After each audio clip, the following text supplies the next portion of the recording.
Tonight, the King 5 investigators report on a growing number of Bremerton shipyard workers who believe they've gotten sick after exposure to lethal chemicals like cyanide. As King 5's Susannah Frame reports in her continuing series, 7 Years of Cyanide, the workers didn't know a shipyard treatment plant was plagued with safety problems until watching news reports on King 5. Yeah, it doesn't take much to get me out of breath. For years, Rick Montgomery of Shelton hit the gym 3 times a week, snorkeled, fished, and hiked. But today, even lightweight work like cleaning up his garage leaves him gasping for air. I can't do half the things or 3/4 or even more of the things that I used to do. Montgomery worked at the Puget Sound Naval Shipyard in Bremerton for 40 years. In 2015, he retired, and right about that time, he developed serious breathing problems. He couldn't figure out why. You didn't have asthma as a child or any problems like this before? No allergies, nothing.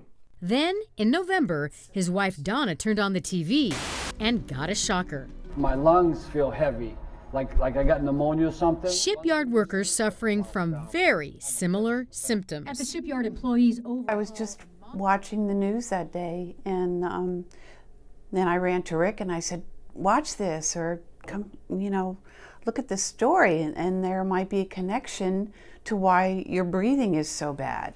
The Montgomerys were watching the King 5 investigation, 7 Years of Cyanide.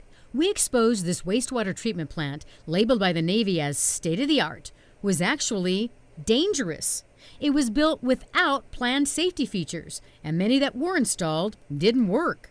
For 7 years, employees were exposed to poisons such as chlorine and cyanide gas. As you were watching those news stories, is that the first time you said to yourself, oh my gosh, that could be my situation too? Yes.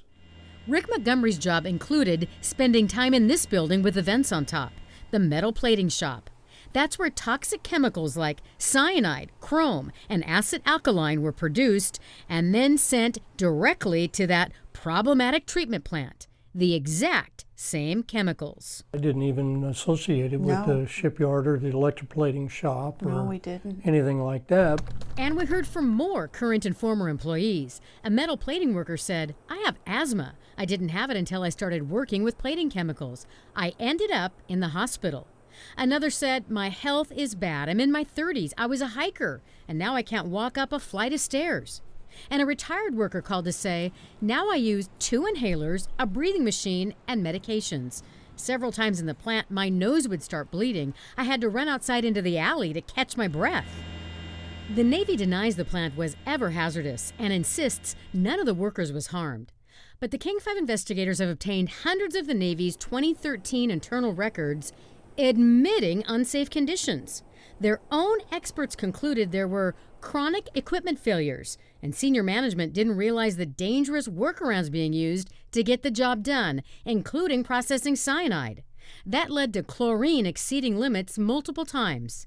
They also found the shipyard safety team failed to recognize the potential for putting workers in harm's way. Rick Montgomery is now on 3 inhalers a day, and it's getting worse. Until recently, he needed this one about twice a month.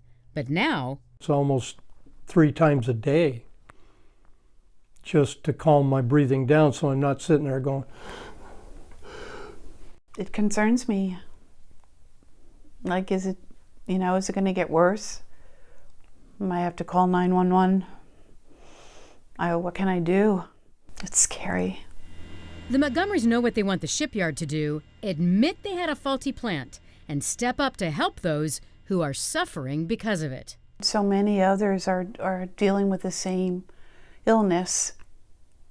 I mean, wouldn't you want to admit it so it doesn't happen to any more families?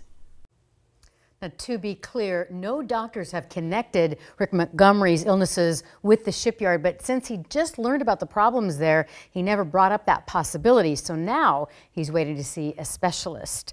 The Navy denied our request for an interview, but they've sent several written statements to me over the months saying that the plant has always been safe, which contradicts the documents we just showed you there in the story, which do outline dangerous conditions. So I'm sure a lot of people are wondering what's going on there now. Yeah, this went on for 7 years, David, and then they finally shut the place down in 2013 for a temporary time where they could fix things. And they put $2 million into it, and so now we are assuming that it is a safe place to work. Now, what does that do for the people that worked there during that, rough time period? That's the question.